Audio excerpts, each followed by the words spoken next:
Hello friends, എല്ലാവർക്കും team ലക്ഷ്യയുടെ YouTube ചാനലിലേക്ക് സ്വാഗതം.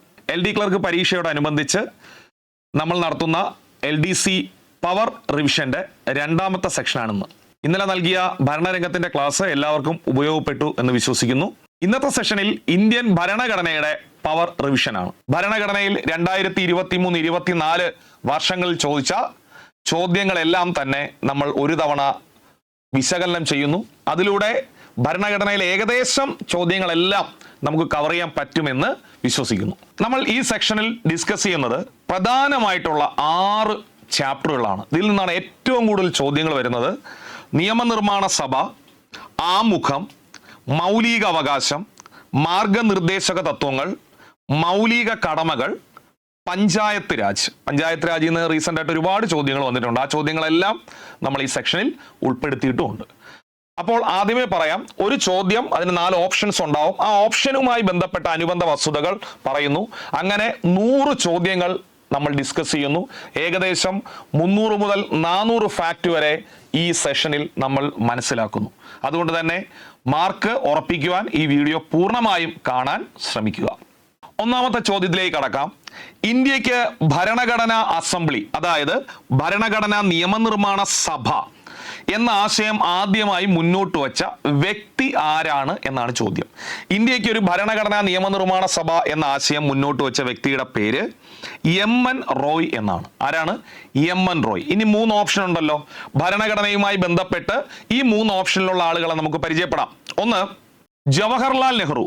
ജവഹർലാൽ നെഹ്റു ഇന്ത്യൻ ഭരണഘടനാ നിയമനിർമ്മാണ സഭയിൽ ലക്ഷ്യപ്രഖ്യാപന നയം എന്ന പ്രമേയം അവതരിപ്പിച്ച വ്യക്തിയാണ്. അപ്പൊ ലക്ഷ്യപ്രമേയം അവതരിപ്പിച്ചത് ആരെന്ന് ചോദിച്ചാൽ ജവഹർലാൽ നെഹ്റു. ഭരണഘടനയുടെ ശില്പി എന്നറിയപ്പെടുന്നത് അംബേദ്കറിനെയാണ്. എന്നാൽ ആമുഖത്തിന്റെ ശില്പി നെഹ്റു ആണ്, ഭരണഘടനയുടെ ശില്പി അംബേദ്കർ ആണ്. ഭരണഘടനയുടെ ആമുഖത്തെ ഇന്ത്യയുടെ രാഷ്ട്രീയ ജാതകം എന്ന് വിശേഷിപ്പിച്ച ആളാണ് KM മുൻഷി. അപ്പൊ നമുക്ക് 4 പേരെ ഒന്നുകൂടെ പരിചയപ്പെടാം. ഭരണഘടന അസംബ്ലി എന്ന ആശയം മുന്നോട്ട് വെച്ചത് MN റോയ്. ലക്ഷ്യപ്രമേയം അവതരിപ്പിച്ചത് നെഹ്റു. ആമുഖത്തിന്റെ ശില്പി നെഹ്റു. ഭരണഘടനയുടെ ശില്പി അംബേദ്കർ. ഡ്രാഫ്റ്റിംഗ് കമ്മിറ്റി അഥവാ കരട് കമ്മിറ്റിയുടെ ചെയർമാൻ അംബേദ്കർ. ഇന്ത്യൻ ഭരണഘടനയുടെ ആമുഖത്തെ രാഷ്ട്രീയ ജാതകം എന്ന് വിശേഷിപ്പിച്ച ആളാണ് KM മുൻഷി. ഓക്കെ, രണ്ടാമത്തെ ചോദ്യം, ഇന്ത്യൻ ഭരണഘടന കൈകൊണ്ട് എഴുതിയ കാലിഗ്രാഫർ ആര് എന്നാണ് ചോദ്യം. പ്രീവിയസ് ക്വസ്റ്റ്യൻ ആണ്, ഡിഗ്രി മെയിൻസ് പരീക്ഷയ്ക്ക് ചോദിച്ച ചോദ്യമാണ്. ഉത്തരം പ്രേം ബിഹാരി നരൈൻ റൈസാദ. ആരാണ്? പ്രേം ബിഹാരി നരൈൻ റൈസാദ.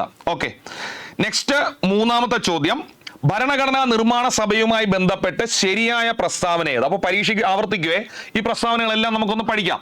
ഭരണഘടനാ നിയമനിർമ്മാണ സഭയുമായി ബന്ധപ്പെട്ട് ക്യാബിനറ്റ് മിഷന്റെ നിർദ്ദേശപ്രകാരമാണ് ഭരണഘടനാ നിർമ്മാണ സമിതി രൂപീകരിച്ചത്. ശ്രദ്ധിച്ചോളണേ, ഇത് ശരിയായ പ്രസ്താവനയാണ്. അതായത് ഇന്ത്യയുടെ ഭരണഘടനാ നിയമനിർമ്മാണ സമിതി രൂപീകരിക്കുവാൻ കാരണമായത് ഏത് കമ്മീഷന്റെ ശിപാർശയാണ് എന്ന് ചോദിച്ചാൽ അതിന്റെ ഉത്തരം ക്യാബിനറ്റ് മിഷന്റെ ശിപാർശയാണ്. 1946 ക്യാബിനറ്റ് മിഷൻ ഇന്ത്യയിൽ എത്തുന്നത്. 3 അംഗങ്ങൾ ഉണ്ടായിരുന്നു.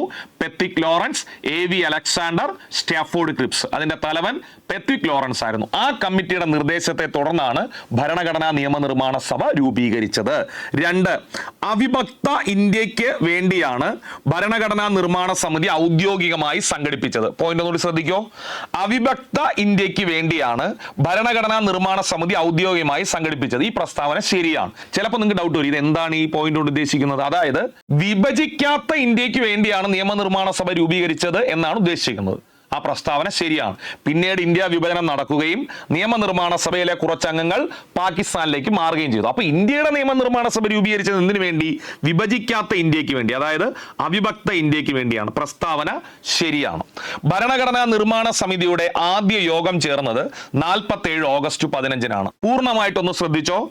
1946 ഡിസംബർ 6 നമ്മുടെ ഭരണഘടനാ നിയമനിർമ്മാണ സമിതി രൂപീകരിച്ചത്. 1946 ഡിസംബർ 6. എന്നാൽ ഇതിന്റെ ആദ്യ സമ്മേളനം നടന്നത് 46 ഡിസംബർ 9. 46 ഡിസംബർ 9. പക്ഷെ ഇവിടെ കിടക്കുന്ന എന്താണ്? 47 ഓഗസ്റ്റ് 15 എന്നാണ്. ഈ പ്രസ്താവന തെറ്റാണ്. അപ്പൊ ഇതിൽ ശരിയായ പ്രസ്താവനകൾ ഏതൊക്കെയാണ്? 1ഉം 2ഉം ശരിയാണ്, എന്നാൽ മൂന്നാമത്തത് തെറ്റാണ്. Option A. ക്ലിയർ ആണ്? ശരി. 4ാമത്തെ ചോദ്യം, ഭരണഘടനാ നിർമ്മാണ സഭയുമായി ബന്ധപ്പെട്ട ശരിയായ പ്രസ്താവനകൾ ഏതെല്ലാം? ശരിയായ പ്രസ്താവനകൾ ഏറ്റവും കൂടുതൽ ചോദിക്കുന്ന നിയമനിർമ്മാണ സഭയിൽ നിന്നാണ്. നമ്മളിപ്പോൾ പഠിച്ച കാര്യം ക്യാബിനറ്റ് മിഷന്റെ ശുപാർശ പ്രകാരം സ്ഥാപിക്കപ്പെട്ടു. നമ്മളിപ്പോൾ പഠിച്ചതാണ്. ശരി. ലക്ഷ്യപ്രമേയം അവതരിപ്പിച്ചത് നെഹ്റു ആണ്. നമ്മൾ ആദ്യത്തെ ക്വസ്റ്റ്യൻ ഡിസ്കസ് ചെയ്തു. ശരിയാണ്. ആദ്യ സമ്മേളനത്തിൽ അധ്യക്ഷത വഹിച്ചത് രാജേന്ദ്ര പ്രസാദ് ആണ്. ഇത് പൂർണ്ണമായിട്ട് ശ്രദ്ധിച്ചോ. ആദ്യ സമ്മേളനത്തിൽ അധ്യക്ഷത വഹിച്ച ആളുടെ പേര് ഡോക്ടർ സച്ചിദാനന്ദ സിൻഹ എന്നാണ്. ശ്രദ്ധിച്ചോളേ, ഡോക്ടർ സച്ചിദാനന്ദ സിൻഹ 46 ഡിസംബർ 9 നടന്ന പ്രഥമ യോഗത്തിൽ അധ്യക്ഷത വഹിച്ചത് ഡോക്ടർ സച്ചിദാനന്ദ സിൻഹയാണ്. സോ അദ്ദേഹത്തെ നിയമനിർമ്മാണ സഭയുടെ താൽക്കാലിക അധ്യക്ഷൻ എന്ന് വിളിക്കുന്നു. ആരെ? സച്ചിദാനന്ദ സിൻഹയെ. എന്തുകൊണ്ടാണ് അദ്ദേഹത്തെ ആദ്യത്തെ സമ്മേളനത്തിൽ അധ്യക്ഷനായി തിരഞ്ഞെടുത്തത്? അദ്ദേഹമായിരുന്നു നിയമനിർമ്മാണ സഭയിലെ പ്രായം ചെന്ന അംഗം. അപ്പൊ അങ്ങനെയും പരീക്ഷയ്ക്ക് ചോദിക്കും. ഭരണഘടനാ നിയമനിർമ്മാണ സഭയിലെ പ്രായം ചെന്ന അംഗം ആര്? ഡോക്ടർ സച്ചിദാനന്ദ സിൻഹ. അതുകൊണ്ട് അദ്ദേഹമായിരുന്നു ആദ്യ സമ്മേളനത്തിൽ അധ്യക്ഷത വഹിച്ചത്. ഈ പ്രസ്താവന തെറ്റാണ്. ഓക്കെ. ഭരണഘടനാ ഉപദേശകൻ നിയമനിർമ്മാണ സമിതിയുടെ അഡ്വൈസർ ആരെന്നാണ്? ലീഗൽ അഡ്വൈസർ BR അംബേദ്കർ ആയിരുന്നു എന്നാണ് കൊടുത്തിരിക്കുന്നത്. തെറ്റാണ്. കൃത്യമായ ഉത്തരം BN റാവു എന്ന വ്യക്തിയാണ് നിയമ ഉപദേശകനായിരുന്നു. ഭരണഘടനാ നിയമനിർമ്മാണ സമിതിയുടെ നിയമ ഉപദേശകനാര്? BN റാവു. അപ്പൊ എല്ലാ വ്യക്തികളെ ഒരു മിനിറ്റിൽ ഒന്ന് പഠിച്ചെടുക്കാം. ഭരണഘടനാ നിയമനിർമ്മാണ സഭ വേണമെന്ന ആശയം മുന്നോട്ട് വെച്ചത് MN റോയ്. ഭരണഘടനാ നിയമനിർമ്മാണ സഭയുടെ പ്രഥമ യോഗത്തിൽ അധ്യക്ഷത വഹിച്ചത് സച്ചിദാനന്ദ സിൻഹ.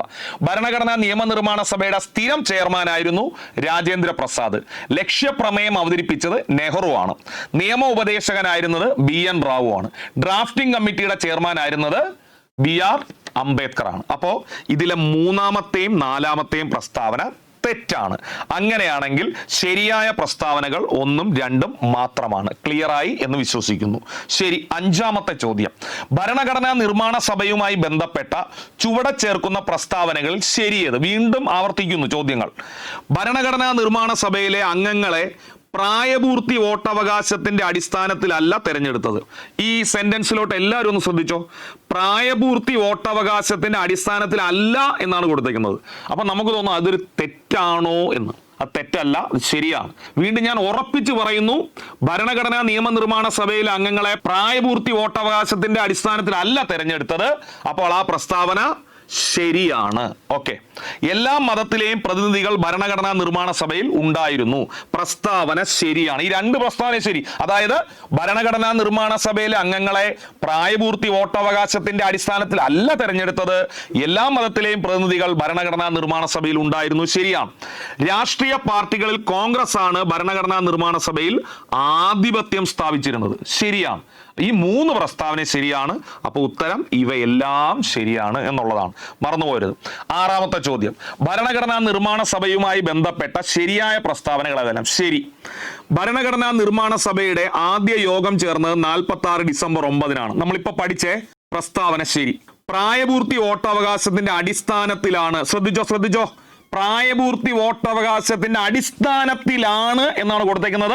ഞാനിപ്പോ വ്യക്തമായി പറഞ്ഞു തന്നു പ്രായപൂർത്തി വോട്ടവകാശത്തിന്റെ അടിസ്ഥാനത്തിൽ അല്ല എന്ന്. അപ്പൊ ഇതിൽ ആണെന്ന് കൊടുത്തിരുന്നാൽ ആ പ്രസ്താവന തെറ്റ്. 46 ലക്ഷ്യപ്രമേയം അവതരിപ്പിച്ചത് ജവഹർലാൽ നെഹ്റു ആണ്. നമ്മൾ പഠിച്ചു. അപ്പൊ 1ാമത്തെയും 3ാമത്തെയും ശരിയാണ്. ഉത്തരം C ആണ്. ക്ലിയർ ആണ്. 7ാമത്തെ ചോദ്യം, ഡോക്ടർ സച്ചിദാനന്ദ സിൻഹയുടെ അധ്യക്ഷതയിൽ ചേർന്ന ഭരണഘടനാ നിർമ്മാണ സഭയുടെ ആദ്യ സമ്മേളനം എന്നായിരുന്നു? നമ്മളിപ്പോ പഠിച്ചു 1946 ഡിസംബർ 9. അപ്പൊ സച്ചിദാനന്ദ സിൻഹയെ കുറിച്ചുള്ള 3 പോയിന്റുകൾ നമ്മൾ പഠിക്കുകയാണ്. ഭരണഘടനാ നിയമനിർമ്മാണ സഭയുടെ പ്രഥമ യോഗത്തിൽ അധ്യക്ഷത വഹിച്ച ആള്, പ്രായം കൂടിയ അംഗം, താൽക്കാലിക ചെയർമാൻ ആരാണ്? ഡോക്ടർ സച്ചിദാനന്ദ സിൻഹ. 8ാമത്തെ ചോദ്യം, ഇന്ത്യയുടെ ദേശീയ പതാകയെ ത്രിവർണ പതാകയായി ഭരണഘടനാ നിയമനിർമ്മാണ സമിതി അംഗീകരിച്ചതെന്ന് 1947 ജൂലൈ മാസം 22. പഠിച്ചോളെ, പ്രധാനപ്പെട്ട തീയതിയാണ് പതാകയ്ക്ക് അംഗീകാരം കിട്ടുന്നത്. നെക്സ്റ്റ് 9, ഭരണഘടനാ നിർമ്മാണ സഭയുമായി ബന്ധപ്പെട്ട ശരിയായ പ്രസ്താവനകൾ ഏതൊക്കെ? വീണ്ടും വരെയാണ്. ക്യാബിനറ്റ് മിഷൻ പദ്ധതി പ്രകാരമാണ് രൂപം കൊണ്ടത്. പ്രസ്താവന ശരി. 3 മലയാളി വനിതകൾ ഉണ്ടായിരുന്നു. 3 മലയാളി വനിതകൾ ഉണ്ടായിരുന്നു. ശരിയാണോ? ശരിയാണ്. ആരൊക്കെ? അമ്മു സ്വാമിനാഥൻ, ദാക്ഷായണി വേലായുധൻ, ആനി മസ്ക്രീൻ. പേരുകൾ ഒന്നുകൂടി ശ്രദ്ധിച്ചോ. അമ്മു സ്വാമിനാഥൻ, ദാക്ഷായണി വേലായുധൻ, ആനി മസ്ക്രീൻ. അപ്പോൾ അത് ശരിയാണ്. ഡ്രാഫ്റ്റിംഗ് കമ്മിറ്റിയുടെ അധ്യക്ഷൻ രാജേന്ദ്ര പ്രസാദ് എന്നാണ് തന്നേക്കണം. നമ്മൾ ഒരുപാട് തവണ പറഞ്ഞു BR അംബേദ്കർ ആയിരുന്നു ഡ്രാഫ്റ്റിംഗ് കമ്മിറ്റിയുടെ അധ്യക്ഷൻ. അതുകൊണ്ട് തെറ്റാണ്. KM മുൻഷി ഡ്രാഫ്റ്റിംഗ് കമ്മിറ്റിയിലെ ഒരു അംഗമായിരുന്നു. മുൻഷി ഡ്രാഫ്റ്റിംഗ് കമ്മിറ്റിയിൽ അംഗം തന്നെയാണ്.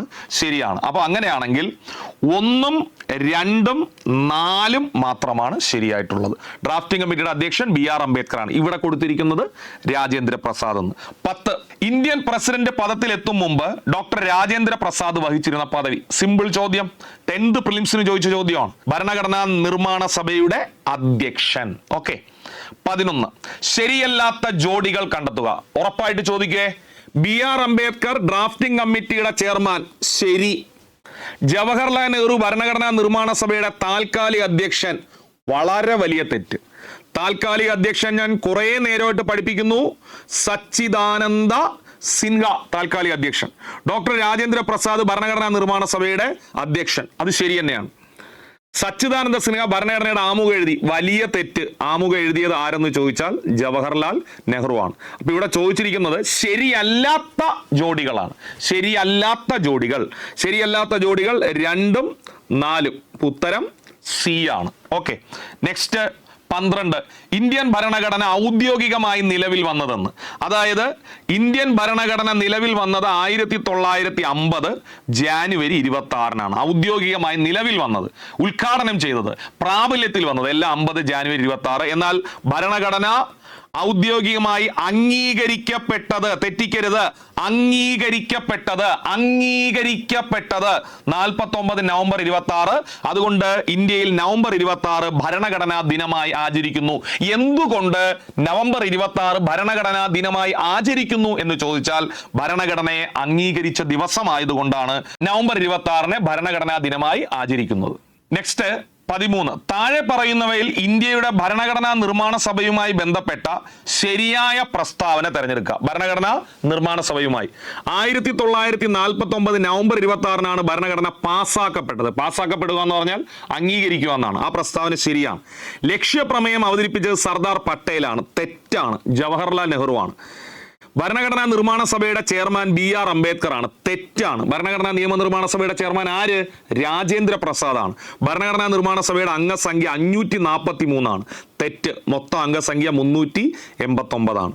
അങ്ങനെയാണെങ്കിൽ ശരിയായ പ്രസ്താവന ഏത് മാത്രമാണ്? ഓപ്ഷൻ എ മാത്രമാണ്. ഓക്കെ. 14, ഭരണഘടനാ നിർമ്മാണ സമിതിയിൽ അംഗമല്ലാതിരുന്ന വനിതയാര്? എല്ലാ വനിതകളെയും പഠിച്ചാലേ ഇതിന്റെ ഉത്തരം കിട്ടുള്ളൂ. അപ്പൊ അത് നോട്ട് നോക്കി പഠിക്കാൻ വേണ്ടി ശ്രമിക്കുക. അപൂർവമായിട്ട് ഈ ചോദ്യം വരാറുള്ളൂ. ലീല റോയ് ഇതിൽ അംഗമായിരുന്നു. മാലതി ചൗധരി അംഗമായിരുന്നു. സരോജിനി നായിഡു അംഗമായിരുന്നു. മീരാഭായി ആണ് തന്നിരിക്കുന്നതിൽ അംഗമല്ലാത്തത്. 15, ലോകത്തിലെ ഏറ്റവും വലിയ ഭരണഘടനയുള്ള രാജ്യം ഇന്ത്യയാണ്. ലോകത്തിലെ ഏറ്റവും വലിയ ഭരണഘടനയുള്ള രാജ്യം, ദ ലാർജസ്റ്റ് കോൺസ്റ്റിറ്റ്യൂഷൻ ഉള്ള രാജ്യം ഇന്ത്യയാണ്. നെക്സ്റ്റ്, ഇന്ത്യൻ ഭരണഘടനാ നിർമ്മാണ സഭയെ ആദ്യമായി അഭിസംബോധന ചെയ്ത വ്യക്തി ആര്? അഭിസംബോധന ചെയ്ത വ്യക്തി, ഈ പേര് ഓപ്ഷനിലുണ്ട് എങ്കിലും ഞാൻ നിങ്ങളെ ഓർമ്മിപ്പിക്കാൻ വേണ്ടി ഒന്നുകൂടെ എഴുതുകയാണ്. JB കൃപലാനി. ഭരണഘടനാ നിയമനിർമ്മാണ സഭയുടെ ആദ്യ സമ്മേളനം എന്നാണ് നടന്നത്? 1946 ഡിസംബർ 9-ന്.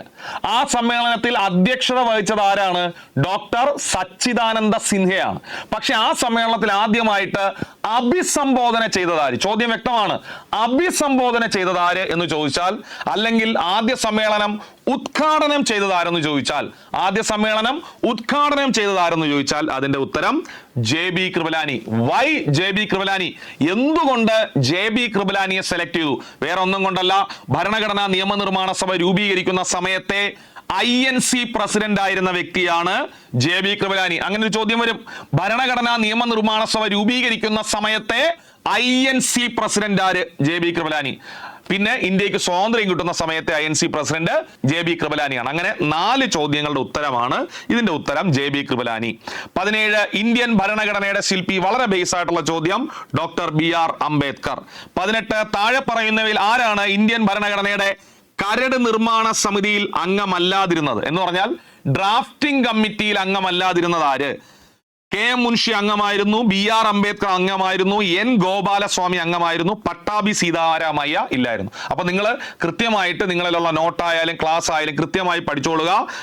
വളരെ ഇമ്പോർട്ടൻ്റ് ആയ ഒരു ടോപ്പിക്കും കൂടെ ഞാൻ റിമൈൻഡ് ചെയ്യിപ്പിക്കുന്നു. കരട് സഭ നിങ്ങളൊന്ന് നോട്ട് ഒന്നെടുത്ത് വായിച്ചു കൊടുക്കുക. അതായത് ഭരണഘടനാ നിയമനിർമ്മാണ സമിതിയുടെ ഡ്രാഫ്റ്റിംഗ് കമ്മിറ്റിയെ കുറിച്ച് കൃത്യമായ ക്ലാസ്സുകൾ നമ്മൾ നൽകിയിട്ടുള്ളതാണ്. അല്ലെങ്കിൽ നോട്ട് ഉണ്ടാവും, റാങ്ക് ഫയൽ ഉണ്ടാവും, കൃത്യമായി അത് പഠിച്ചു കൊടുക്കുക. കാരണം അത് ഡിസ്കസ് ചെയ്തുകൊണ്ടിരുന്നാൽ നമ്മുടെ ഈ ഫുൾ റിവിഷൻ അതിലോട്ട് മാറിപ്പോകും. അപ്പൊ കരട് സഭ ഒന്ന് വായിച്ചിട്ട് പോവുക. ഓക്കെ, ശരി. അടുത്ത ചോദ്യം, ഇന്ത്യൻ ഭരണഘടനയ്ക്ക് ഔദ്യോഗിക അംഗീകാരം ലഭിച്ച നവംബർ 26 എന്തു ദിനമായി ആചരിക്കുന്നു? തൊട്ടു മുന്നേ നമ്മൾ ഡിസ്കസ് ചെയ്തു, ഭരണഘടനാ ദിനമായി ആചരിക്കുന്നു. 20 ഇന്ത്യൻ ഭരണഘടനാ നിർമ്മാണ സമിതിയുടെ അധ്യക്ഷൻ ആരായിരുന്നു? ഭരണഘടനാ നിയമനിർമ്മാണ സമിതിയുടെ അധ്യക്ഷൻ ഡോക്ടർ രാജേന്ദ്ര പ്രസാദ് ആയിരുന്നു. 21 ഇന്ത്യൻ ഭരണഘടന നിലവിൽ വന്ന വർഷം. നിലവിൽ വന്നത് 1950 ജാനുവരി 26.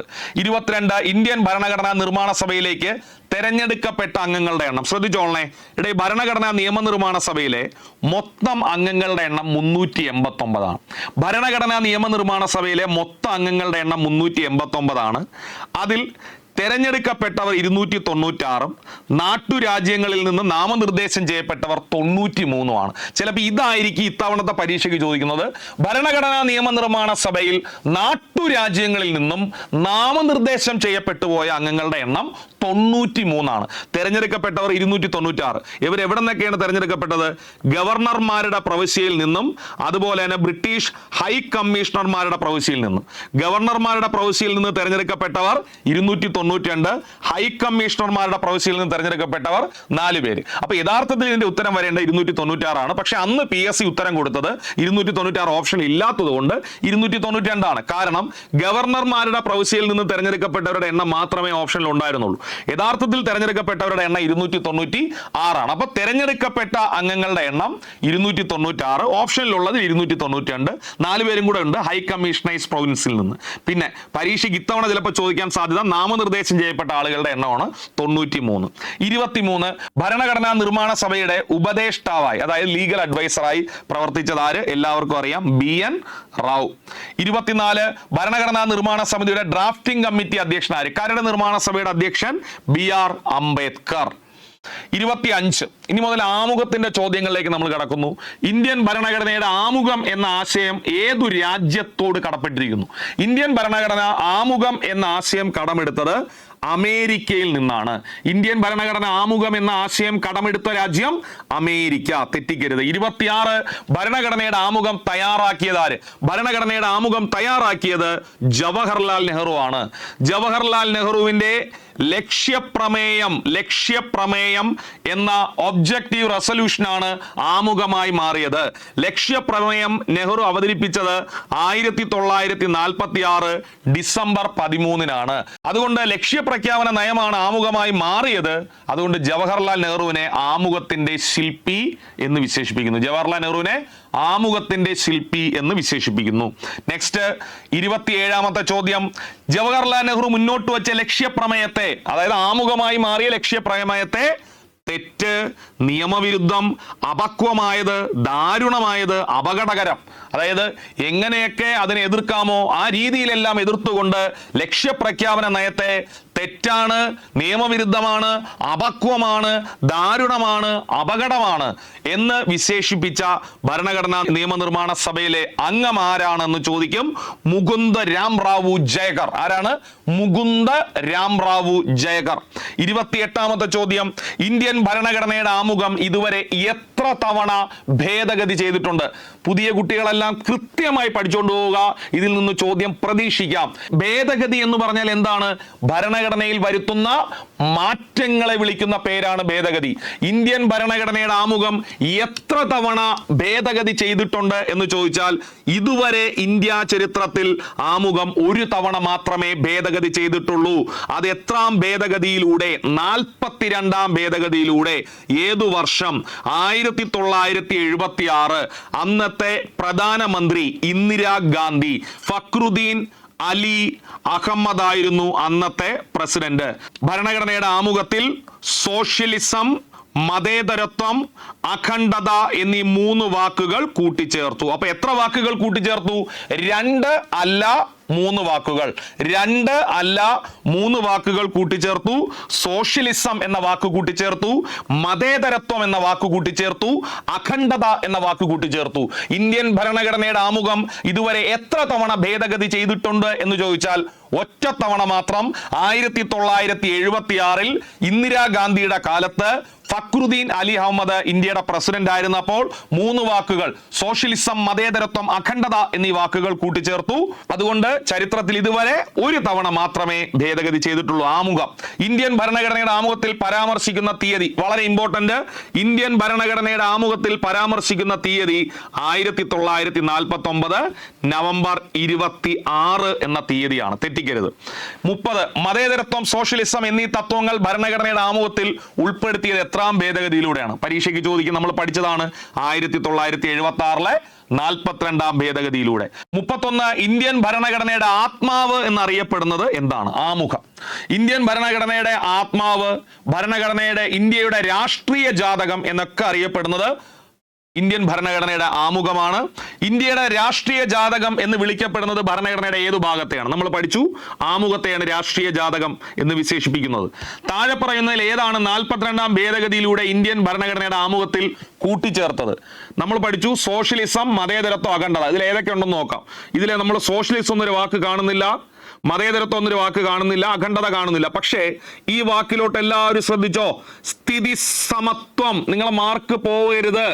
സ്ഥിതി സമത്വം എന്ന് പറഞ്ഞാൽ അതിന്റെ അർത്ഥം സോഷ്യലിസം എന്നാണ്, കേട്ടോ. അപ്പൊ സോഷ്യലിസത്തിന്റെ മറ്റൊരു വേർഡാണ് സ്ഥിതി സമത്വം. അപ്പൊ അങ്ങനെയാണെങ്കിൽ മലയാളത്തിൽ സ്ഥിതി സമത്വം, മതേതരത്വം, അഖണ്ഡത എന്നീ വാക്കുകളാണ് കൂട്ടിച്ചേർത്തത്. അപ്പൊ സോഷ്യലിസത്തിന് പകരം ഇവിടെ ഉപയോഗിച്ചിരിക്കുന്ന വാക്കാണ് സ്ഥിതി സമത്വം. നെക്സ്റ്റ് 34 9ാം ക്ലാസ്സിലെ പഴയ പാഠപുസ്തകത്തിൽ കൃത്യമായി നൽകിയിരുന്ന ഒരു SCERTയുടെ ബോക്സ്. ധാരാളം മതങ്ങളുള്ള ഇന്ത്യയെ പോലെ ഒരു രാജ്യത്ത് ഗവൺമെന്റിന് ആധുനിക കാലഘട്ടത്തിൽ മതേതരത്വത്തിൽ അധിഷ്ഠിതമായല്ലാതെ പ്രവർത്തിക്കാൻ സാധ്യമല്ല. നമ്മുടെ ഭരണ മതേതര സങ്കല്പത്തിൽ അധിഷ്ഠിതമായതും മതസ്വാതന്ത്ര്യം അനുവദിക്കുന്നതുമാണ്. ആരുടെയാണ് വാക്കുകൾ? അതായത് ധാരാളം മതങ്ങളുള്ള ഇന്ത്യയെ പോലുള്ള ഒരു രാജ്യത്തിൽ മതേതരത്വത്തിൽ അധിഷ്ഠിതമല്ലാതെ ഒരു ഭരണകൂടത്തിന് മുമ്പോട്ട് പോകാൻ കഴിയില്ല എന്ന് അഭിപ്രായപ്പെട്ടത് ആര്? ജവഹർലാൽ നെഹ്റു. SCERT ഫാക്ട് പഠിച്ചിട്ട് ഓർത്തിട്ട് പോവുക. ഈ സെന്റൻസ് പരീക്ഷയ്ക്ക് ചോദിക്കും. ധാരാളം മതങ്ങളുള്ള ഒരു നാട്ടിൽ എന്നാണ് തുടങ്ങുന്നത്. ഓക്കെ. നെക്സ്റ്റ് 35 ഇന്ത്യൻ ഭരണഘടനയിലെ സമത്വം എന്ന ആശയം ഏതു രാജ്യത്തെ ഭരണഘടനയിൽ നിന്നാണ് സ്വീകരിച്ചിരിക്കുന്നത്? France, Canada, Ireland, USA. പെട്ടെന്ന് ഈ സമത്വമൊക്കെ കാണുമ്പോഴേ ചില കുട്ടികൾ അറിയാതെ OMRൽ USA അങ്ങ് ബബിൾ ചെയ്യും. USA ബബിൾ ചെയ്യും. ശ്രദ്ധിച്ചോളണം, സമത്വം എന്ന ആശയം നമ്മൾ കടമെടുത്തിരിക്കുന്നത് ഫ്രാൻസിൽ നിന്നാണ്. വേൾഡ് ഹിസ്റ്ററി പഠിപ്പിച്ചപ്പോൾ പറഞ്ഞു സ്വാതന്ത്ര്യം, സമത്വം, സാഹോദര്യം. ഏത് വിപ്ലവത്തിന്റെ മുദ്രാവാക്യം? ഫ്രഞ്ച് വിപ്ലവം. അപ്പോൾ സമത്വം എന്ന ആശയം കടമെടുത്തിരിക്കുന്നത് ഫ്രാൻസിൽ നിന്ന്. സമത്വം, സ്വാതന്ത്ര്യം, സാഹോദര്യം ഇതെല്ലാം ഫ്രാൻസിൽ നിന്ന് കടമെടുത്തതാണ്. ഫ്രാൻസിൽ നിന്ന് കടമെടുത്ത മറ്റൊരു ആശയം റിപ്പബ്ലിക് എന്ന ആശയമാണ്. 36 ഇന്ത്യൻ ഭരണഘടനയിലെ റിപ്പബ്ലിക് എന്ന ആശയം കടമെടുത്തിരിക്കുന്നത് ഏതു രാജ്യത്തിന്റെ ഭരണഘടനയിൽ നിന്നാണ്? നമ്മൾ ഇപ്പൊ പറഞ്ഞതാണ് റിപ്പബ്ലിക്കും കടമെടുത്തത് ഫ്രാൻസിൽ നിന്നാണ്. 37 ഭരണഘടനയുടെ ആമുഖവുമായി ബന്ധപ്പെട്ട തെറ്റായ പ്രസ്താവനകൾ. ആമുഖവുമായി ബന്ധപ്പെട്ട തെറ്റ്. ഓക്കെ. ആമുഖത്തിന്റെ അടിസ്ഥാനം ലക്ഷ്യപ്രഖ്യാപന നയമാണ്. നമ്മൾ പഠിച്ചു പ്രസ്താവന ശരി. ബെറുബറി കേസ് ആമുഖവുമായി ബന്ധപ്പെട്ടതാണ്, ശരിയാണ്. അപ്പം ആമുഖവുമായി ബന്ധപ്പെട്ട 3 കേസുകൾ ഓർത്തു വെച്ചുകൊള്ളുക. Berubari case, Kesavananda Bharati case, LIC case. ഒന്നുകൂടി, Berubari case, Kesavananda Bharati case, LIC case. ഇതെല്ലാം ആമുഖവുമായി ബന്ധപ്പെട്ടതാണ്. അതിൽ ഇന്ത്യൻ ഭരണഘടനയുടെ ഭാഗമല്ല ആമുഖം എന്ന് വിധി വന്ന കേസാണ് ബെറുബറി കേസ്. ഇന്ത്യൻ ഭരണഘടനയുടെ ഭാഗം അല്ല ആമുഖം എന്ന് വിധി വന്ന കേസാണ് ബെറുബറി കേസ്. എന്നാൽ ഭാഗമാണ് എന്ന് വിധി വന്ന കേസ് കേശവാനന്ദ ഭാരതി കേസ്. ഭാഗമാണ് എന്ന് വിധി വന്ന കേസ് കേശവാനന്ദ ഭാരതി കേസ്. അപ്പൊ ബെറുബറി കേസ് ആമുഖവുമായി ബന്ധപ്പെട്ടതാണോ എന്ന് ചോദിച്ചാൽ ആണ്. ആമുഖം ഭരണഘടനയുടെ ഭാഗമാണ്, ശരിയാണ്. ഇന്ത്യൻ ഭരണഘടനയുടെ ഭാഗമായിട്ടാണ് ആമുഖത്തെ നിലവിൽ കണക്കാക്കുന്നത്. അങ്ങനെ വിധി വന്ന കേസാണ് കേശവാനന്ദ ഭാരതി കേസ്. ആമുഖത്തിൽ ഗാന്ധിജിയുടെ പേര് പരാമർശിച്ചിട്ടുണ്ട്. അങ്ങനെ ഒരു സെന്റൻസേ നമ്മൾ ശ്രദ്ധിക്കേണ്ട കാര്യമില്ല, അത് തെറ്റാണ്. അപ്പൊ ഇതില് തെറ്റായ പ്രസ്താവന 4 മാത്രം. ഉത്തരം C ആണ്. ശരി.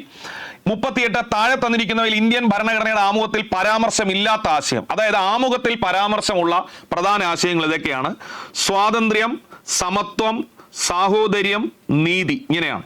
ഓക്കെ.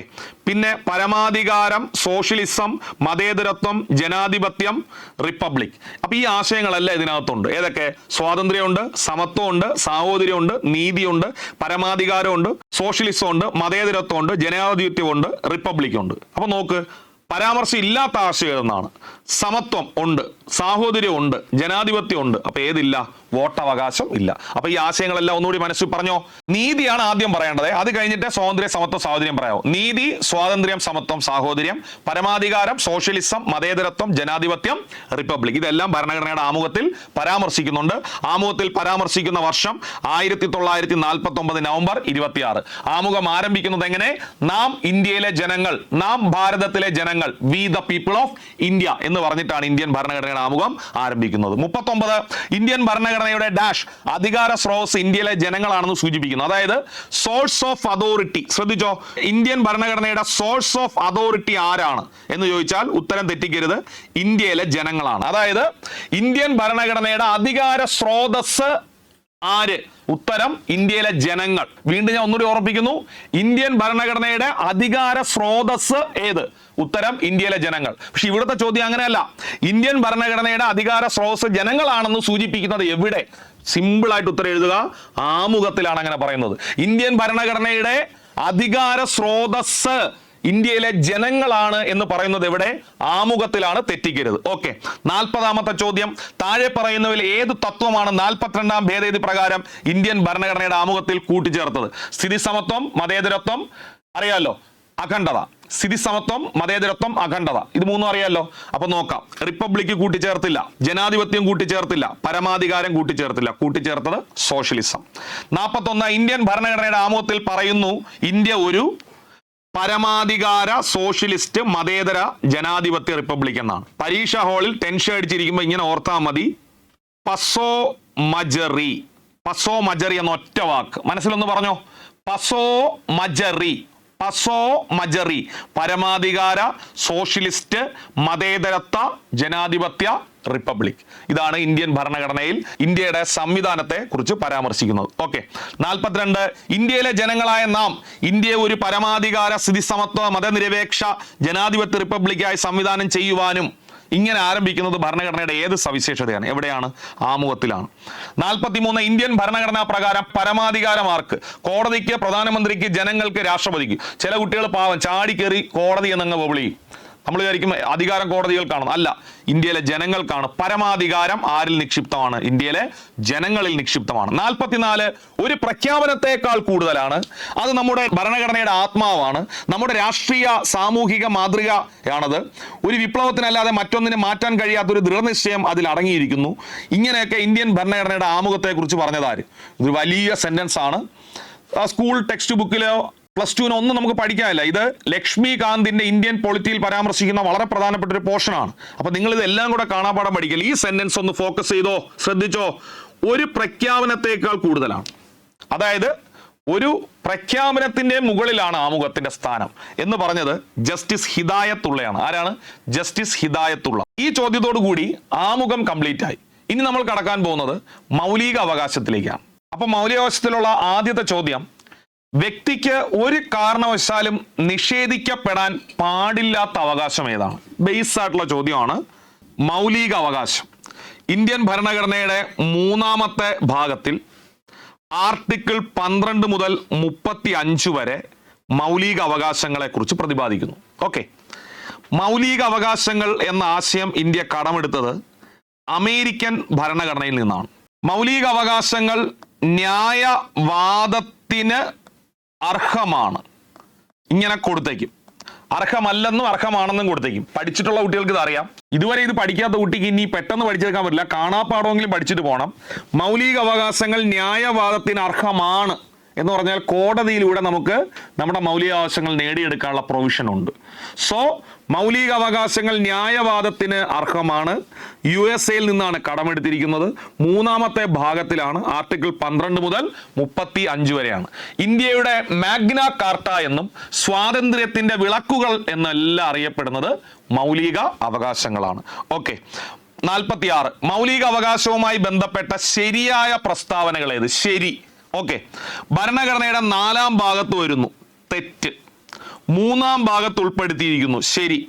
കോടതി നടപടികളിലൂടെ നേടിയെടുക്കാൻ കഴിയും ശരിയാണ്.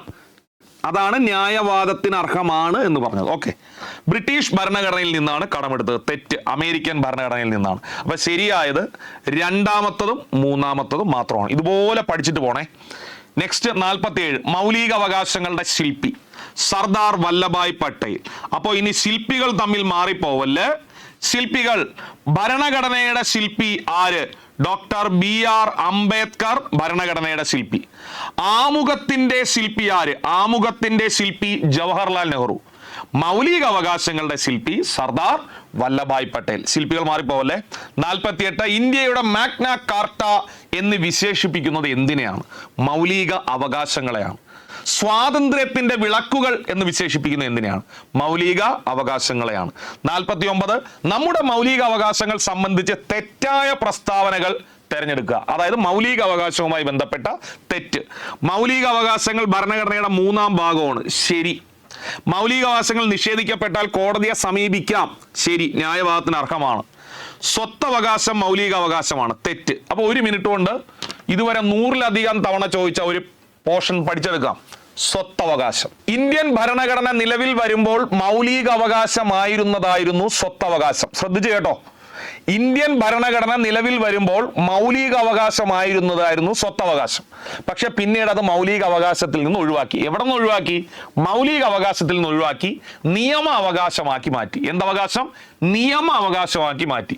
അത് 1978-ലെ 44-ാം ഭേദഗതിയിലൂടെയാണ്. 1978-ലെ 44-ാം ഭേദഗതിയിലൂടെയാണ്. അതുകൊണ്ട് സ്വത്തവകാശം ഇപ്പോൾ മൗലിക അവകാശം അല്ല. സ്വത്തവകാശം ഇപ്പോൾ മൗലികാവകാശം അല്ല. അപ്പൊ സ്വത്തവകാശം മൗലികാവകാശമാണെന്ന് കൊടുത്തിരിക്കുന്നു തെറ്റ്. സുപ്രീം കോടതിയെ മൗലികാവകാശങ്ങളുടെ സംരക്ഷകൻ എന്ന് വിശേഷിപ്പിക്കുന്നു ശരി. അപ്പൊ തെറ്റായിട്ടുള്ളത് C ആണ്. 50 ഭരണഘടനാ ഭേദഗതി വഴി സ്വത്തവകാശത്തെ മൗലികാവകാശങ്ങളുടെ പട്ടികയിൽ നിന്ന് നീക്കം ചെയ്ത വർഷം നമ്മൾ പഠിച്ചു 78. പ്രധാനമന്ത്രി മൊറാർജി ദേശായി. സ്വത്തവകാശത്തെ മൗലികാവകാശത്തിൽ നിന്ന് മാറ്റുമ്പോൾ പ്രധാനമന്ത്രി മൊറാർജി ദേശായി. പ്രസിഡന്റ് നീലം സഞ്ജീവ് റെഡ്ഡി. പ്രസിഡന്റ് നീലം സഞ്ജീവ് റെഡ്ഡി. ഭേദഗതി 44-ാം ഭേദഗതി. വർഷം 78. പ്രധാനമന്ത്രി മൊറാർജി ദേശായി. പ്രസിഡന്റ് നീലം സഞ്ജീവ് റെഡ്ഡി. 78-ൽ 44-ാം ഭരണഘടനാ ഭേദഗതിയിലൂടെ മൗലികാവകാശ പട്ടികയിൽ നിന്ന് നീക്കം ചെയ്ത മൗലികാവകാശം ഏത്? നമ്മൾ പഠിച്ചതാണ് സ്വത്തവകാശം. ഓക്കെ. 52 മൗലികാവകാശങ്ങളിൽ പെടാത്തത് ഏത്? ചൂഷണത്തിനെതിരെയുള്ള അവകാശം മൗലികാവകാശമാണ്. സ്വാതന്ത്ര്യത്തിനുള്ള അവകാശം മൗലികാവകാശമാണ്. സാമ്പത്തിക സമത്വത്തിനുള്ള അവകാശം മൗലികാവകാശം അല്ല. സ്വത്തിനുള്ള അവകാശം മൗലികാവകാശം അല്ല. അങ്ങനെയാണെങ്കിൽ 3ഉം 4ഉം മൗലികാവകാശങ്ങളിൽ വരുന്നില്ല. ഓക്കെ. സാമ്പത്തിക സമത്വത്തിനുള്ളതും സ്വത്തിനുള്ളതും. 53 താഴെ പറയുന്നവയിൽ മൗലികാവകാശങ്ങൾ ഉൾപ്പെടാത്തത് ഏത്? മതസ്വാതന്ത്ര്യത്തിനുള്ള അവകാശം മൗലികാവകാശമാണ്. ഭരണഘടനാ പരിഹാരങ്ങൾക്കായുള്ള അവകാശം മൗലികാവകാശമാണ്. ചൂഷണങ്ങൾക്കെതിരെയുള്ള അവകാശം മൗലികാവകാശമാണ്. സ്വത്തവകാശം മൗലികാവകാശം അല്ല. Option D. 54 ഇന്ത്യൻ ഭരണഘടന ഉറപ്പു നൽകുന്ന സമത്വത്തിനുള്ള അവകാശം എന്ന മൗലികാവകാശത്തിൽ ഉൾക്കൊള്ളിച്ചിരിക്കുന്ന ആശയങ്ങൾ പെടാത്തത് ഏത്? എടേ ആദ്യം നമുക്ക് പഠിക്കാം. 1-ാമത്തെ അവകാശമാണ് സമത്വത്തിനുള്ള അവകാശം. 1-ാമത്തെ അവകാശം ഏതാണ്? സമത്വത്തിനുള്ള അവകാശം. Article 14, article 15, 16, 17, 18. അപ്പൊ സമത്വത്തിനുള്ള അവകാശം ആർട്ടിക്കിൾ എത്ര മുതൽ എത്ര വരെ? 14, 18. റിവിഷൻ ആണ്, ഞാൻ 1 മിനിറ്റ് പറഞ്ഞു പോകും. 14-ാമത്തെ ആർട്ടിക്കിളിൽ പറയുന്നത് നിയമസമത്വം എന്നാണ്. 14-ാമത്തെ ആർട്ടിക്കിളിൽ പറയുന്നത് നിയമസമത്വം, നിയമത്തിന്റെ മുന്നിൽ എല്ലാവരും തുല്യരായിരിക്കുമെന്നാണ്.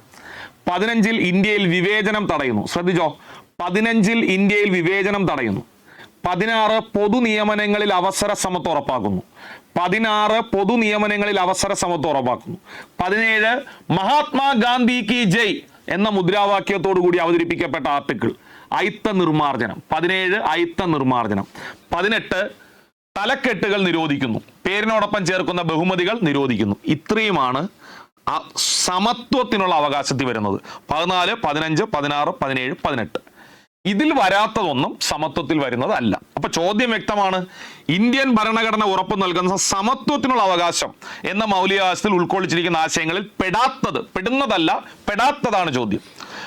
മതഭാഷാ ന്യൂനപക്ഷങ്ങൾക്ക് സ്വന്തം ഇഷ്ടപ്രകാരം വിദ്യാഭ്യാസ സ്ഥാപനങ്ങൾ ആരംഭിക്കാൻ കഴിയും. അത് ഇതിലല്ല വരുന്നത്. ജാതി, മതം, ലിംഗം, ജന്മസ്ഥലം എന്നിവയുടെ അടിസ്ഥാനത്തിൽ വിവേചനം തടയുന്നു. ശരിയാണ്, സമത്വത്തിൽ വരും. സ്ഥാനപ്പേരുകൾ നിർത്തലാക്കുന്നു, സമത്വത്തിൽ വരും. പൊതു നിയമനങ്ങളിൽ അവസര സമത്വം ഉറപ്പാക്കുന്നു, വരും. അങ്ങനെയാണെങ്കിൽ പെടാത്തത് ഒന്നും മാത്രം, ഏതാണ്? ആദ്യം കൊടുത്തത് മാത്രം വരില്ല, ബാക്കിയുള്ള മൂന്നും വരും. 55. ഇന്ത്യൻ ഭരണഘടനയുടെ ഏത് ആർട്ടിക്കിളിലാണ് നിയമത്തിന് മുന്നിൽ എല്ലാവരും തുല്യരാണെന്ന് പറയുന്നത്? അപ്പൊ ഞാൻ ഒന്നുകൂടി ഓർമ്മിക്കാം. നിയമത്തിന്റെ മുന്നിൽ എല്ലാവരും തുല്യരാണെന്ന് പറയുന്നത് നിയമസമത്വം. തെറ്റിക്കരുത്, ഇമ്പോർട്ടന്റ് ആണ്. ആർട്ടിക്കിൾ 14. ആർട്ടിക്കിൾ 15 ആണെങ്കിൽ ഈ 15 ശ്രദ്ധിച്ചോ. ഈ 15 നമുക്കൊന്ന് റൊട്ടേറ്റ് ചെയ്താൽ എഴുതാൻ പറ്റുന്നത് വാ പോലെയാണ്, കണ്ട, 5ഉം വായും. അപ്പൊ അത് ഓർത്തോളണം. വിവേചനം തടയുന്നു, ഓർത്തിരിക്കാൻ വേണ്ടി പറഞ്ഞു തരണേ. 16 പൊതു നിയമനങ്ങളിലെ അവസര സമത്വം. പൊതു നിയമനങ്ങളിൽ എല്ലാവർക്കും തുല്യത കൊടുക്കണം, 16. 17 അയിത്ത നിർമ്മാർജ്ജനം. 18 സ്ഥാനപ്പേരുകൾ നിർത്തലാക്കുന്നത്. അതെല്ലാം സമത്വവുമായി ബന്ധപ്പെട്ടത്. 20, 22 സ്വാതന്ത്ര്യവുമായി ബന്ധപ്പെട്ടതാണ്. നമുക്കത് പഠിക്കാം. ഓക്കെ. 56ാമത്തെ ചോദ്യം ഇന്ന് നടന്ന ഫാം വർക്കർ പരീക്ഷയ്ക്ക് ചോദിച്ച ഒരു ചോദ്യമാണ്. വളരെ സിമ്പിൾ ആയിട്ടുള്ള ചോദ്യം, ജസ്റ്റ് പറഞ്ഞു പോകുന്നതേ ഉള്ളൂ. താഴെ തന്നിരിക്കുന്നവയിൽ നിന്ന് മൗലിക അവകാശങ്ങൾ കണ്ടെത്തുക. താഴെ തന്നിരിക്കുന്നവയിൽ മൗലിക അവകാശം കണ്ടെത്തുക.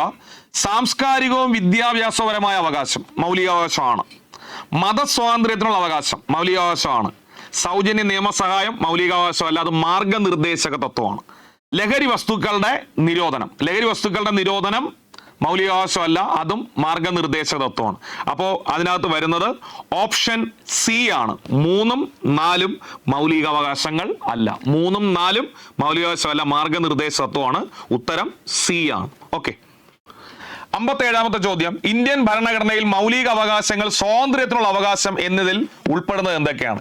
സ്വാതന്ത്ര്യത്തിനുള്ള അവകാശം വരുന്നത് 19 തൊട്ട് 22 വരെയാണ്. നിങ്ങൾ പഠിച്ചിട്ടുണ്ട്. 19 പറയുന്നത് 6 മൗലിക സ്വാതന്ത്ര്യങ്ങളെ കുറിച്ചാണ്. 6 മൗലിക സ്വാതന്ത്ര്യങ്ങൾ. അപ്പോൾ മൗലിക സ്വാതന്ത്ര്യങ്ങൾ ആർട്ടിക്കിൾ 19. 20 കുറ്റവിചാരണ ചെയ്യുമ്പോൾ ഒരു വ്യക്തിക്ക് ലഭിക്കേണ്ട അവകാശങ്ങളാണ് വിചാരണയുമായി ബന്ധപ്പെട്ട് 20. 21 ജീവനും വ്യക്തി സ്വാതന്ത്ര്യവും. 21A right to education.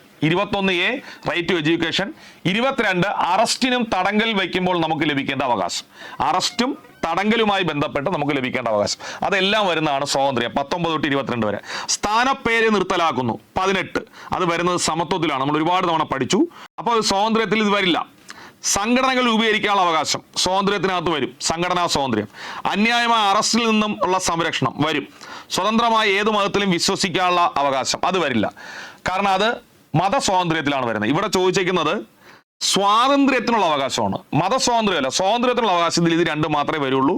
അങ്ങനെയാണെങ്കിൽ 2ഉം 3ഉം ആണ് ശരി. നെക്സ്റ്റ് 58. ഇന്ത്യൻ ഭരണഘടനയിൽ അനുച്ഛേദം 19 പ്രകാരം മൗലിക സ്വാതന്ത്ര്യങ്ങളിൽ പെടാത്തത് ഏത്? വീണ്ടും പറയുന്നു, ഉറപ്പാണ്, പരീക്ഷയ്ക്ക് ചോദിക്കും. ആർട്ടിക്കിൾ 19 എന്ത് പറയുന്നു? 6 മൗലിക സ്വാതന്ത്ര്യങ്ങളെ കുറിച്ച് പറയുന്നു. ആർട്ടിക്കിൾ 19 എന്ത് പറയുന്നു? 6 മൗലിക സ്വാതന്ത്ര്യങ്ങളെ കുറിച്ച് പറയുന്നു. അതിലൊന്ന് അഭിപ്രായ പ്രകടനത്തിനും പ്രസംഗത്തിനുമുള്ള സ്വാതന്ത്ര്യം. ആയുധങ്ങളില്ലാതെ സമാധാനപരമായി സംഘടിക്കാനുള്ള സ്വാതന്ത്ര്യം.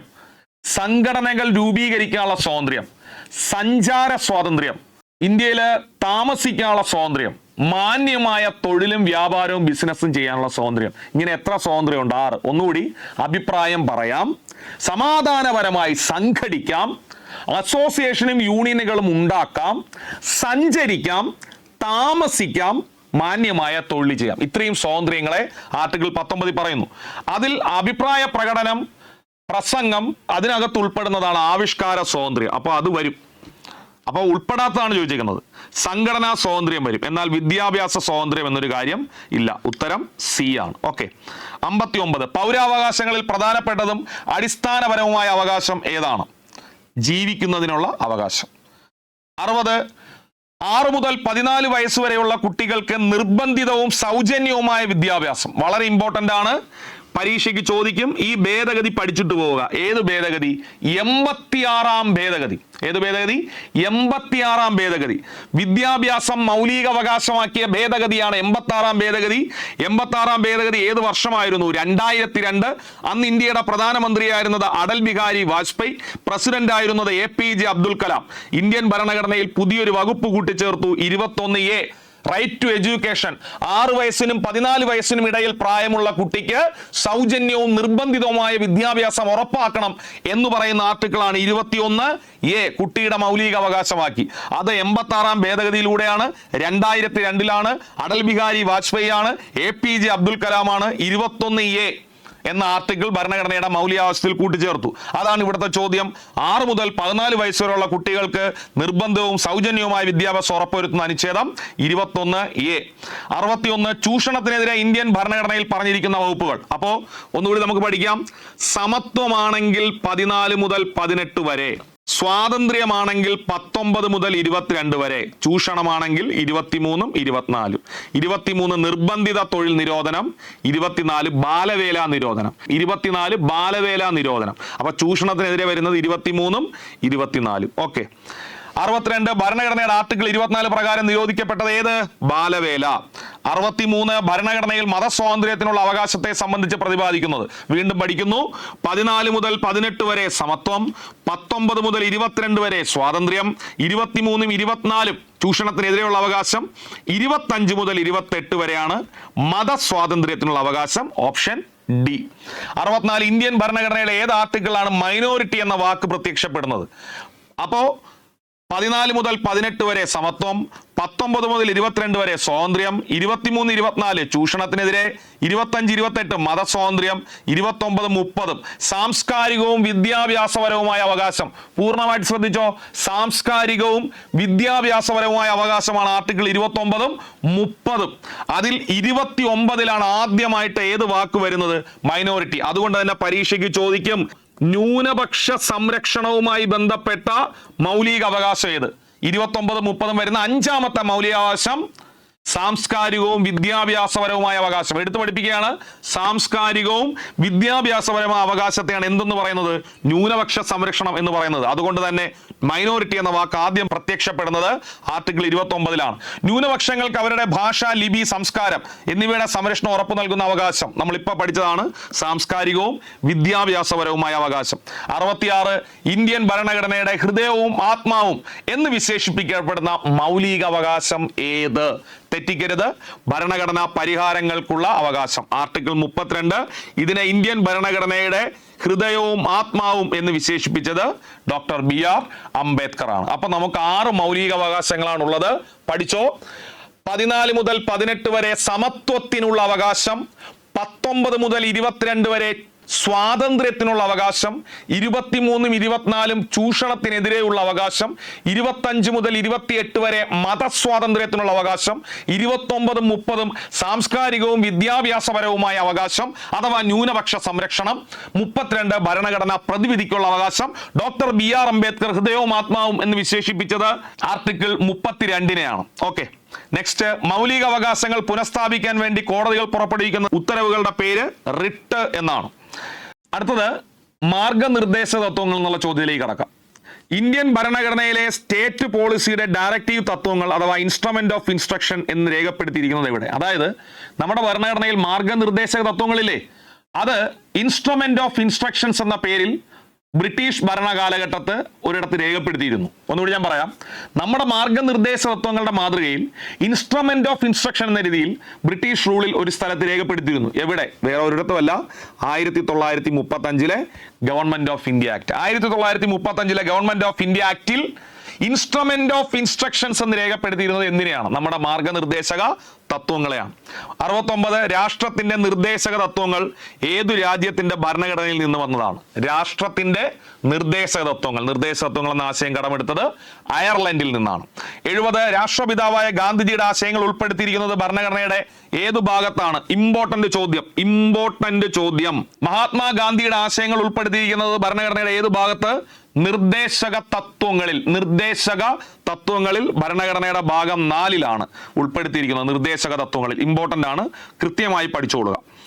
പിന്നെ ഗാന്ധിയൻ ആശയങ്ങൾ, ലിബറൽ ആശയങ്ങൾ, സോഷ്യലിസ്റ്റ് ആശയങ്ങൾ, അങ്ങനെ 3 ആശയങ്ങളാണ് മാർഗനിർദ്ദേശ തത്വങ്ങൾ. അപ്പോൾ മാർഗനിർദ്ദേശ തത്വങ്ങൾ ഗാന്ധിയൻ ആശയങ്ങളെന്നും ലിബറൽ ആശയങ്ങളെന്നും സോഷ്യലിസ്റ്റ് ആശയങ്ങളെന്നും തരംതിരിച്ചിരിക്കുന്നു. ഓക്കെ, നിർദ്ദേശ തത്വങ്ങൾ ഭരണഘടനയുടെ ഏത് ഭാഗത്ത് ഉൾപ്പെടുത്തിയിരിക്കുന്നു? ഭരണഘടനയുടെ ഭാഗം 4-ലാണ്. നിർദ്ദേശ തത്വങ്ങളുടെ ലക്ഷ്യങ്ങളുമായി ബന്ധപ്പെട്ട് താഴെ പറയുന്നതിൽ ശരിയായ പ്രസ്താവന ഏത്? അന്തർദേശീയ സമാധാനം പരിപോഷിപ്പിക്കുക, ശരിയാണ്, മാർഗനിർദ്ദേശ തത്വങ്ങൾ വരുന്നതാണ്. കുടിൽ വ്യവസായം പരിപോഷിപ്പിക്കുക, മാർഗനിർദ്ദേശ തത്വങ്ങൾ വരുന്നതാണ്. ജീവിത നിലവാരം ഉയർത്തുക, ഇത് 3ഉം മാർഗനിർദ്ദേശ തത്വങ്ങളുമായി ബന്ധപ്പെട്ടതാണ്. ഉത്തരം ഓൾ ഓഫ് ദ എബോ എന്നാണ്. പഠിച്ചിട്ട് പോണേ. മാർഗനിർദ്ദേശ തത്വങ്ങളുടെ ലക്ഷ്യത്തിൽ പെടാത്ത ആശയം, പെടാത്തത് അന്തർദേശീയ സമാധാനം വരും, ഉറപ്പാണ്, പരീക്ഷയ്ക്ക് ചോദിക്കും. മതസ്വാതന്ത്ര്യം വരില്ല, മതസ്വാതന്ത്ര്യം മാർഗനിർദ്ദേശ തത്വത്തിൽ വരുന്നില്ല. വിഭവങ്ങളുടെ തുല്യ വിതരണം മാർഗനിർദ്ദേശ തത്വങ്ങളിൽ വരും.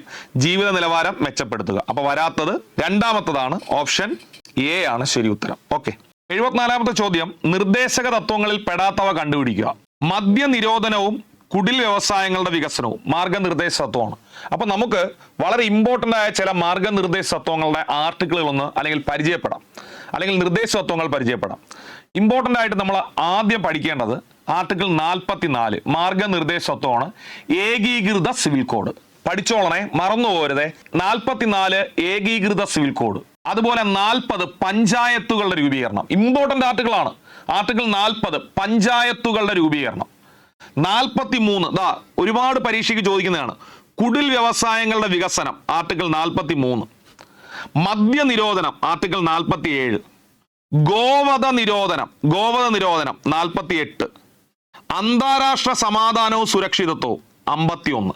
ഇത്രയും നിങ്ങൾ പഠിച്ചിട്ട് പോകണം. അപ്പൊ നമുക്കറിയാം മാർഗനിർദ്ദേശ തത്വങ്ങൾ 36 തൊട്ട് 51 വരെയാണ്. അതിൽ ഇമ്പോർട്ടൻ്റ് ആയത് ഉറപ്പായിട്ട് പഠിച്ചിട്ട് പോകേണ്ടത് ഞാനൊന്ന് ഓർമ്മിപ്പിക്കാം. ആദ്യം പഠിക്കേണ്ടത് ആർട്ടിക്കിൾ 40 ആണ്. 40 പഞ്ചായത്തുകളുടെ രൂപീകരണം. 43 കുടിൽ വ്യവസായങ്ങളുടെ വികസനം. 44 ഏകീകൃത സിവിൽ കോഡ്. 47 മദ്യനിരോധനം ഇമ്പോർട്ടൻ്റ് ആണ്. 48 ഗോവധ നിരോധനം. 48 ഗോവധ നിരോധനം. 48A പരിസ്ഥിതി സംരക്ഷണം. 48A പരിസ്ഥിതി സംരക്ഷണം. 51 അന്താരാഷ്ട്ര സമാധാനവും സുരക്ഷിതത്വവും. ഇത്രയും ആർട്ടിക്കിൾ മസ്റ്റ് ആയിട്ട് പഠിച്ചിട്ട് പോണേ. അപ്പോൾ ഓപ്ഷൻ എ ഓപ്ഷൻ ബിയും വരും. നിയമത്തിന് മുന്നിലുള്ള സമത്വവും വിവേചനങ്ങളിൽ നിന്നുള്ള സംരക്ഷണവും ഇതൊരിക്കലും മാർഗനിർദ്ദേശ തത്വമല്ല, ഇത് ഫണ്ടമെന്റൽ റൈറ്റ് ആണ്. ഗ്രാമപഞ്ചായത്തുകളുടെ രൂപീകരണവും തുല്യ ജോലിക്ക് തുല്യ വേതനവും അത് മാർഗനിർദ്ദേശക തത്വമാണ്. അങ്ങനെയാണെങ്കിൽ ഇതിൽ പെടാത്തത് ഓപ്ഷൻ സി മാത്രമേ ഉള്ളൂ. ഓക്കെ, മൗലിക കർത്തവ്യങ്ങളെ കുറിച്ച് പ്രതിപാദിക്കുന്ന ഭരണഘടനയിലെ ഭാഗം. മൗലിക കടമകൾ ഭരണഘടനയുടെ ഭാഗം 4A വരുന്നത്. മൗലിക കടമകൾ കൂട്ടിച്ചേർത്തത് 76 42 ഭേദഗതിയിലൂടെയാണ്. ഇന്ദിരാഗാന്ധി, ഫക്രുദ്ദീൻ അലി അഹമ്മദ് ടീമാണ് അതിൽ കൂട്ടിച്ചേർത്തത്. 4A കൂട്ടിച്ചേർക്കുമ്പം 10 മൗലിക കടമകൾ ഉണ്ടായിരുന്നു. പക്ഷേ ഇപ്പം പ്ലസ് 1 കൂടെ ചേർത്ത് എത്രയായി? 11 കടമകളായി. അതായത് 2002 86 ഭേദഗതി നടന്നില്ലേ?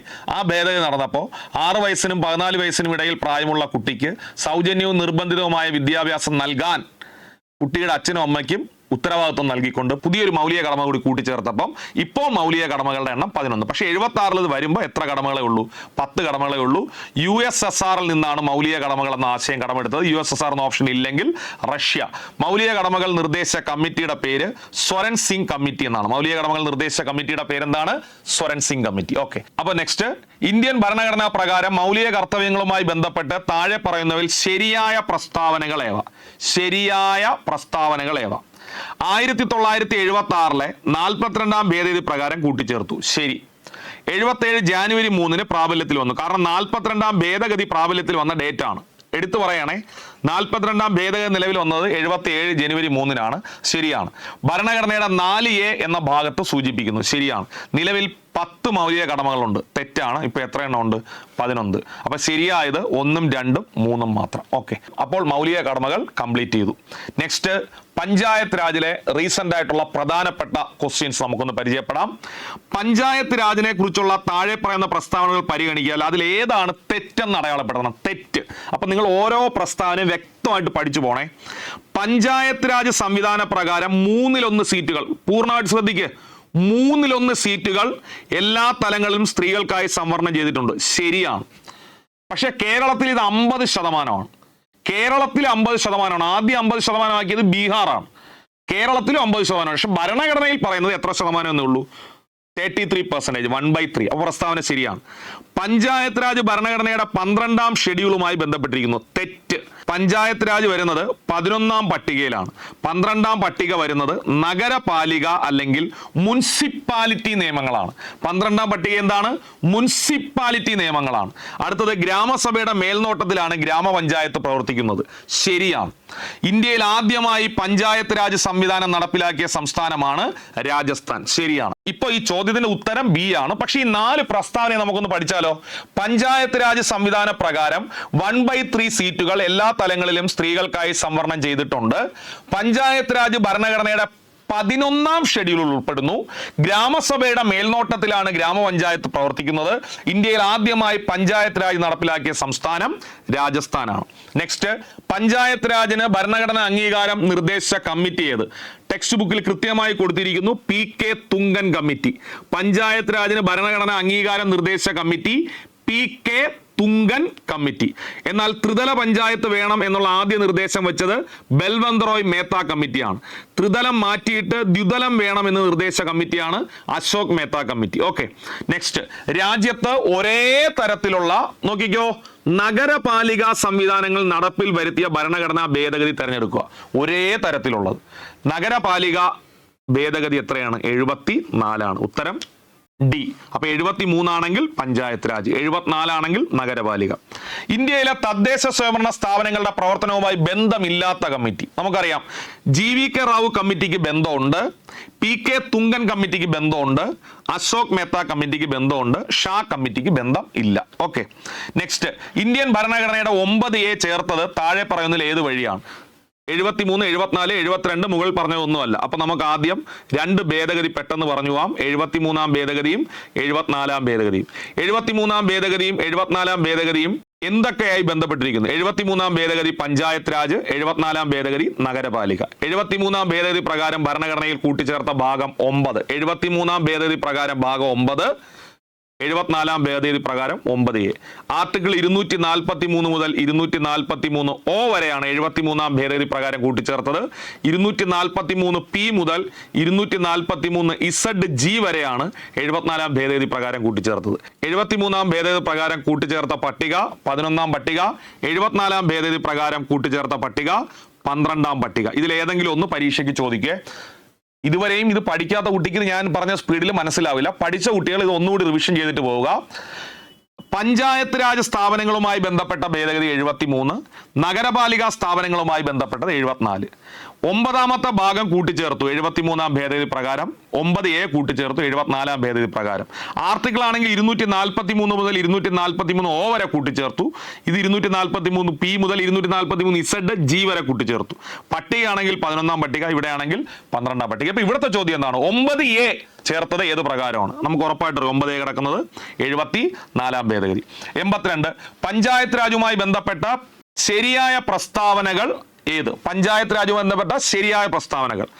തദ്ദേശ സ്വയംഭരണ സ്ഥാപനങ്ങൾക്ക് ഭരണഘടന അംഗീകാരം നൽകണമെന്ന് ശുപാർശ ചെയ്ത കമ്മിറ്റിയാണ് PK തുങ്കൻ കമ്മിറ്റി. ശരി.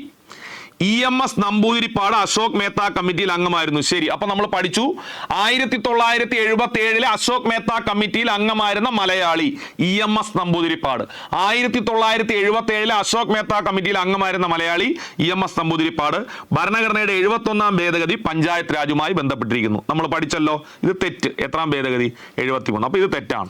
ഇന്ത്യയിൽ ആദ്യമായി പഞ്ചായത്ത് രാജ് സംവിധാനം 59 ഒക്ടോബർ 2 നിലവിൽ വന്നത് രാജസ്ഥാനിലാണ്. അങ്ങനെയാണെങ്കിൽ ശരിയായ പ്രസ്താവന 1, 2, 4 മാത്രമാണ്. ഓക്കെ. 83, കേരള പഞ്ചായത്ത് ആക്ട് നിലവിൽ വന്നതെന്ന്. ഇത് ശ്രദ്ധിച്ചില്ലെങ്കിൽ നിങ്ങളുടെ മാർക്ക് പോവും. എടുത്തു പറയാം. ഈ വാക്ക് ശ്രദ്ധിക്ക്. കേരള പഞ്ചായത്ത് ആക്ട്. കേരളത്തിന് 2 പ്രധാനപ്പെട്ട ആക്ടുകൾ ഉണ്ട് പഠിക്കാൻ. കേരള പഞ്ചായത്ത് ആക്ട് ഉണ്ട്. ഇപ്പൊ ഈ സാധനം ഇല്ല. ഇത് ആദ്യകാലത്ത് ബൽവന്ത് റോയ് മേത്ത കമ്മിറ്റിയുടെ റിപ്പോർട്ടിനെ തുടർന്ന് വന്ന ഒരു ആക്ട് ആണത്, കേരള പഞ്ചായത്ത് ആക്ട്. ഇത് വന്നത് 1960 പാസ്സായി 1962 ജനുവരി 1 പ്രാബല്യത്തിൽ വന്നു കേരള പഞ്ചായത്ത് ആക്ട്. പക്ഷെ നിങ്ങൾക്കറിയാലോ, പഞ്ചായത്ത് രാജിനെ ഭരണഘടനയുടെ ഭാഗമാക്കി മാറ്റി. അങ്ങനെ ഭാഗമാക്കി മാറ്റിയപ്പോൾ 1994 കേരളം പുതിയൊരു പഞ്ചായത്ത് രാജ് നിയമം കൊണ്ടുവന്നു. അത് 1994 ഏപ്രിൽ 23 അതിനെ പറയുന്ന പേര് കേരള പഞ്ചായത്ത് പഞ്ചായത്ത് രാജ് ആക്ട് എന്നാണ്. ഇത് തമ്മിൽ മാറിപ്പോരുത്. അപ്പോൾ ഇത് എങ്ങനെ തിരിച്ചറിയും? ഒരു മിനിറ്റ് പൂർണ്ണമായിട്ട് ശ്രദ്ധിച്ചാൽ തിരിച്ചറിയാം.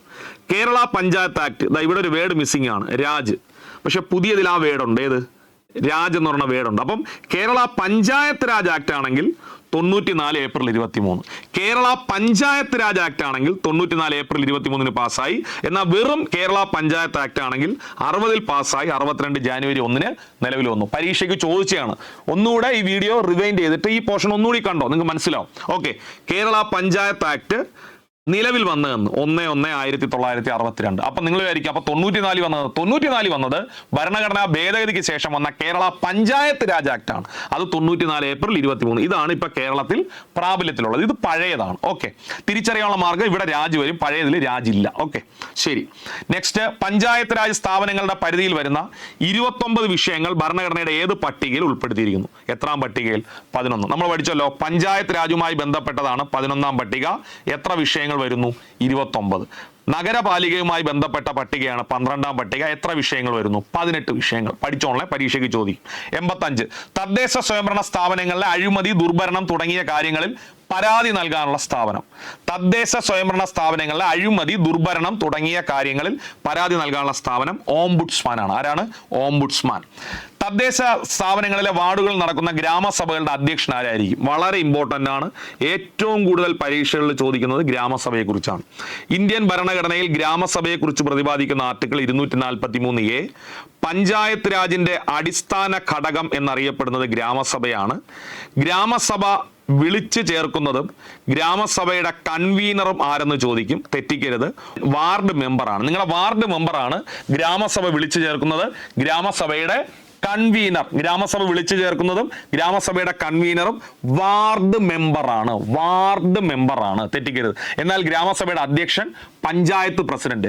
ഗ്രാമസഭയുടെ അധ്യക്ഷൻ പഞ്ചായത്ത് പ്രസിഡന്റ്.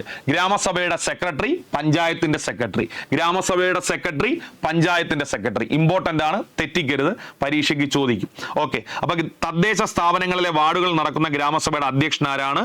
പഞ്ചായത്ത് പ്രസിഡന്റ് ആണ്. പഞ്ചായത്ത് പ്രസിഡന്റ് ഇല്ലെങ്കിൽ വൈസ് പ്രസിഡന്റ് ആവാം അദ്ദേഹത്തിന്റെ അഭാവത്തിൽ. ഓക്കെ, തെറ്റിക്കരുത്. പക്ഷെ വിളിച്ചു ചേർക്കുന്നതും കൺവീനറും വാർഡ് മെമ്പർ ആയിരിക്കും. Article 243A. 87, ഗ്രാമപഞ്ചായത്തുകൾ ഭരണഘടനാ സ്ഥാപനങ്ങളായി മാറിയത് ഏത് ഭേദഗതിയിലൂടെയാണ്? എല്ലാവർക്കും അറിയാം. എത്രാം ഭേദഗതി? 73ാം ഭേദഗതി. 88, ഗ്രാമഭരണത്തിലും വികസന പ്രവർത്തനങ്ങളും ജനങ്ങളുടെ നേരിട്ടുള്ള പങ്കാളിത്തം ഉറപ്പുവരുത്തുന്ന വേദി. ഗ്രാമങ്ങളുടെ വികസന പ്രവർത്തനം എന്ന് പറയുമ്പോൾ തന്നെ ആലോചിച്ചോളണം, ഗ്രാമസഭ. 89, ചുവടെ ചേർക്കുന്നതിൽ ശരിയായ പ്രസ്താവന ഏത്? ശരിയായ പ്രസ്താവന 73ാം ഭേദഗതി പഞ്ചായത്ത് രാജ് സംവിധാനവുമായി ബന്ധപ്പെട്ടിരിക്കുന്നു. നമ്മൾ പഠിച്ചു, ശരി. 74ാം ഭേദഗതി നഗരപാലിക സംവിധാനവുമായി ബന്ധപ്പെട്ടിരിക്കുന്നു. ശരി. നെഹ്റു, അംബേദ്കർ തുടങ്ങിയവർ തദ്ദേശ സ്ഥാപനങ്ങളെ അനുകൂലിച്ചു. ഇത് വളരെ വലിയ തെറ്റാണ്. നമ്മുടെ ഭരണഘടന എഴുതുന്ന സമയത്ത് ഇതിനെ ഭരണഘടനയിൽ ഉൾപ്പെടുത്താൻ, ഏതിനെ? തദ്ദേശ സ്വയംഭരണ സ്ഥാപനങ്ങളെ ഭരണഘടനയിൽ ഉൾപ്പെടുത്തുന്നതിനോട് അംബേദ്കറിനും നെഹ്റുവിനും എതിർപ്പാണ് ഉണ്ടായിരുന്നത്. ഉറപ്പായിട്ട് പഠിച്ചോളണം.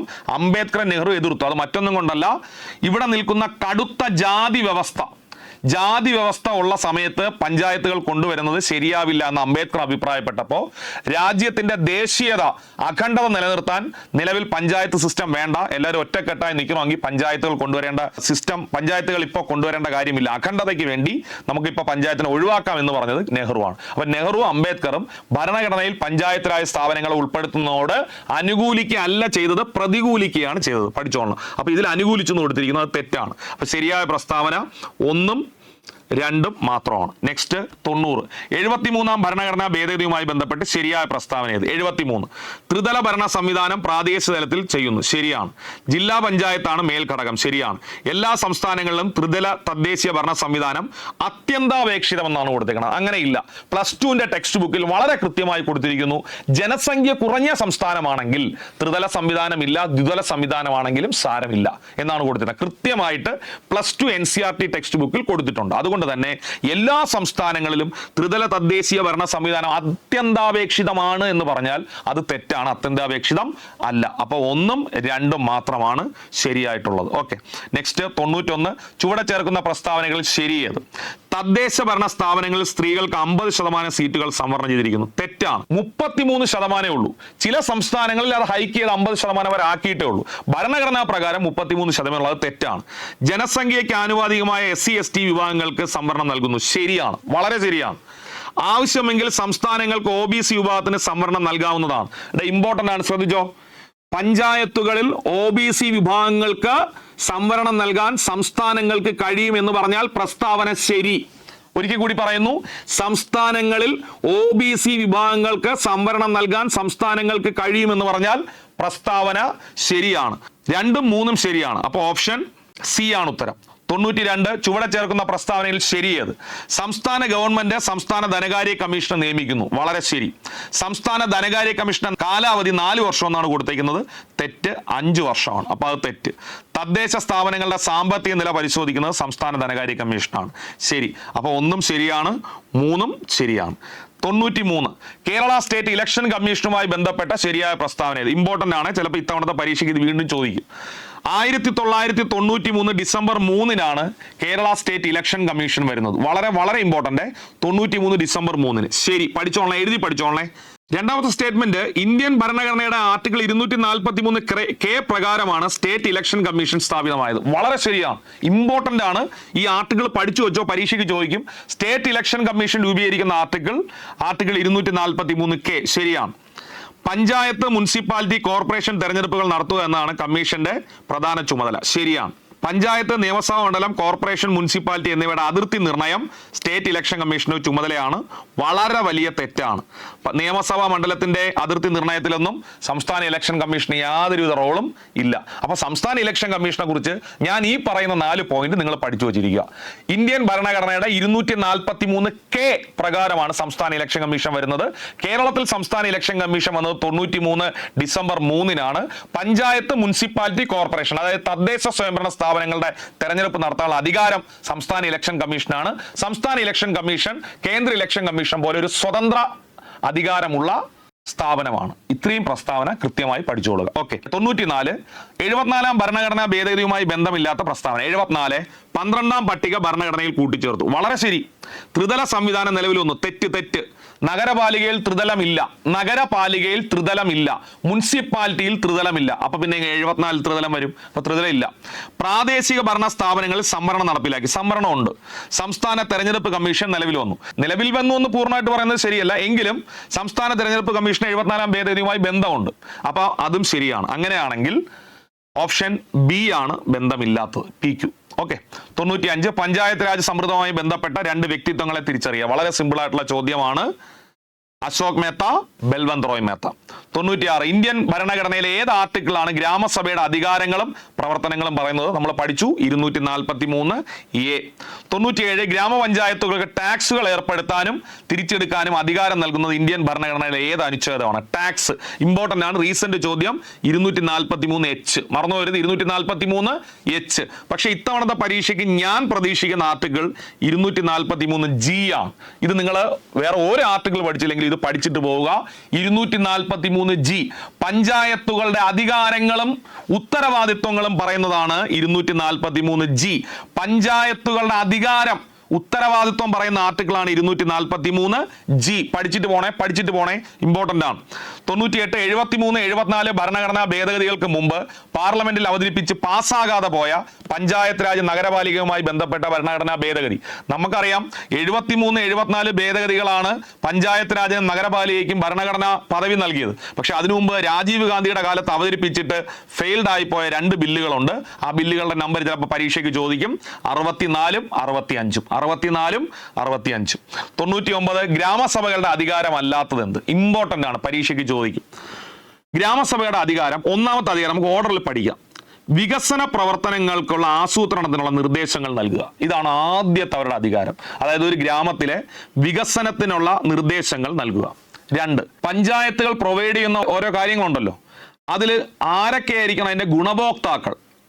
അതിന്റെ ഗുണഭോക്താക്കൾ ആരൊക്കെയായിരുന്നു തീരുമാനിക്കേണ്ട ഗ്രാമസഭയാണ്. അതാണ് ഗുണഭോക്തൃ പട്ടിക അംഗീകരിക്കുക. ഇത് 2ആണ്. മൂന്നാമത് ഒരെണ്ണം കൂടെ ഉണ്ട്, ഓഡിറ്റ് ചെയ്യുക, പരിശോധന നടത്തുക. ഈ 3 ഉള്ളൂ. അപ്പോൾ ഗ്രാമസഭയുടെ ദൗത്യങ്ങൾ എന്താണ്? മനസ്സിരുത്തി പഠിച്ചോ. വികസന ആസൂത്രണത്തിനുള്ള നിർദ്ദേശങ്ങൾ നൽകുക. ഓക്കെ. ഗുണഭോക്തൃ പട്ടിക അംഗീകരിക്കുക. ഓക്കെ, ഓഡിറ്റ് നടത്തുക. ഈ 3 എണ്ണേ ഉള്ളൂ. അപ്പം ബാക്കിയുള്ള വോട്ടർ പട്ടിക പുതുക്കുക ഗ്രാമസഭയുടെ ജോലി അല്ല, വാർഡിലെ വോട്ടർ പട്ടികയിൽ തിരുത്തൽ വരുത്തുന്നതും അല്ല. അപ്പോൾ ഉത്തരം അല്ലാത്തതാണ് ചോദിച്ചത്. 2ഉം 4ഉം. ഓക്കെ, അപ്പോൾ ഈ 3 ദൗത്യങ്ങളും പഠിക്കാതെ പോരുത്. വികസന പ്രവർത്തനത്തിനുള്ള നിർദ്ദേശങ്ങൾ, ഗുണഭോക്തൃ പട്ടിക, ഓഡിറ്റ്. 100ാമത്തെ ചോദ്യം, കേരളത്തിന്റെ പഞ്ചായത്ത് രാജ് ദിനം എന്നാണ്. വളരെ ശ്രദ്ധിച്ചോളണേ, വളരെ ശ്രദ്ധിച്ചോളണേ. കേരളത്തിന്റെ പഞ്ചായത്ത് രാജ് ദിനം ഞാൻ എടുത്തു പറയുന്നു. ഇന്ത്യയുടെ പഞ്ചായത്ത് രാജ് ദിനം ഏപ്രിൽ 24 തെറ്റിക്കേ ചെയ്യരുത്. ഇന്ത്യയുടെ പഞ്ചായത്ത് രാജ് ദിനം ഏപ്രിൽ 24 ചില കുട്ടികൾ ഇത് വെച്ചിട്ട് കേരളത്തിന്റെ പഞ്ചായത്ത് രാജ് ദിനം ഏപ്രിൽ 24 എന്ന് എഴുതും. തെറ്റാണ്. കേരളത്തിന്റെ പഞ്ചായത്ത് രാജ് ദിനം ഫെബ്രുവരി 19 കേരളത്തിന്റെ പഞ്ചായത്ത് രാജ് ദിനം ഫെബ്രുവരി 19. ഇന്ത്യയുടെ പഞ്ചായത്ത് രാജ് ദിനം ഏപ്രിൽ 24. ഓക്കെ, അപ്പോൾ ഇന്ത്യൻ ഭരണഘടനയിലെ ഏറ്റവും ഇമ്പോർട്ടൻ്റ് ആയ അധ്യായങ്ങൾ ഉൾപ്പെടുത്തിക്കൊണ്ടുള്ള പവർ റിവിഷൻ ഈ സെഷൻ ഇവിടെ അവസാനിക്കുന്നു. മറ്റൊരു വിഷയവുമായി മറ്റൊരു പവർ റിവിഷനിൽ കാണാം. നന്ദി.